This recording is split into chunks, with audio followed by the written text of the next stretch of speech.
Ito ang exciting. Bukas is a finale episode of Magandang Buhay. Of Magandang Buhay. Sabi ko, Magandang Dilag. Oo, of Magandang Dilag. Congratulations. Thank you. Congratulations. Thank you po. One of the top raters of GMA Prime Time, of GMA Prime, Afternoon Prime, GMA Afternoon Prime, mabuhay talaga. Inaabangan, pinapanood, magpasalamat tayo at imbitahan sila sa finale episode tomorrow. Go. Ayan. Iniimbitahan ko po kayong samahan kaming sa pagtatapos ng Magandang Dilag. Bukas po yan, 3:20 po ng hapon. Ako, sure po ako na mag-enjoy po kayo sa last episode. Medyo malungkot kasi matatapos na Tito Boy, pero happy po kami dahil maganda po yung naging flow po ng story. At saka, Maxine, tinangkilik talaga. Yes, thank you po sa lahat tumangkilik ng Magandang Dilag. Grabe, unexpected po na ang taas-taas ng rating natin. Tama. At yung energy ng mga acting namin doon, as in, to the max talaga. No, parang natutuwa din kami na na-appreciate ng mga tao talaga. Tsaka yung tipong mapapaisip ka na, oh, nagawa pala natin to. Parang ganun. Pero naiintindihan ko yung feeling na ang lungkot, no? Ang lungkot magpaalam, naging bahagi ng buhay mo.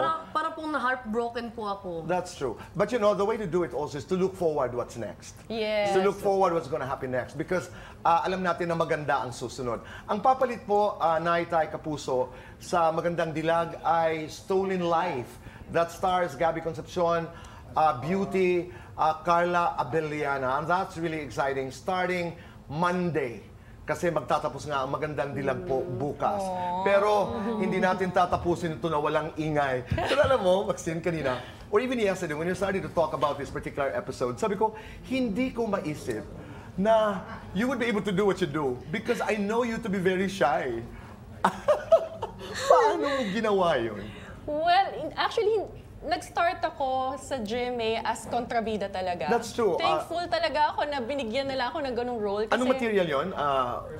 First Yaya, and then, First Lady. Correct. And then now sa Magandang Dilag, mas extreme pa yung pagiging sobrang kontrabida. What I like about the trajectory, ika nga, ng iyong karera, hindi ka pumunta doon sa bida. Yung in-embrace mo yung kontrabida. Yes, opo. Bakit? Na-realize ko kasi po, nung workshop po ako para maging galit ako, hindi talaga nila mailabas eh. Kasi hindi po ako hindi ko kayang paano ba yun, magalit. Sinasabi ko yun sa kanilang lahat. Sabi ko, I know the girl, I know Maxine. Yes, I cannot imagine Maxine na nagtataray. Yes po. So sa workshop, ang ginawa nila talaga sa akin, pinagmura nila ako the whole day. Magmura ka. Tapos sabi ko, oh my God, hindi ko kaya to.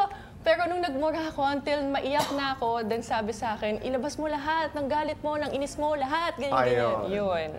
Na-switch. Right. At saka may mga bagay talaga sa buhay natin na hindi natin alam meron tayo. Until talaga, it takes a lot of bravery and courage na mailabas. Yes po. Yung other side. Sometimes it's just within us na hindi natin alam na meron pala talaga ako and you wouldn't know it until you really try. And then you have to show up. You have to cooperate na, maganda nga naman pumunta doon sa spasyo na hindi mo alam, hindi ka pamilyar. At it scares me at first. Which is good sometimes. Yes! Nagulat din ako dahil sabi nila, what scares you?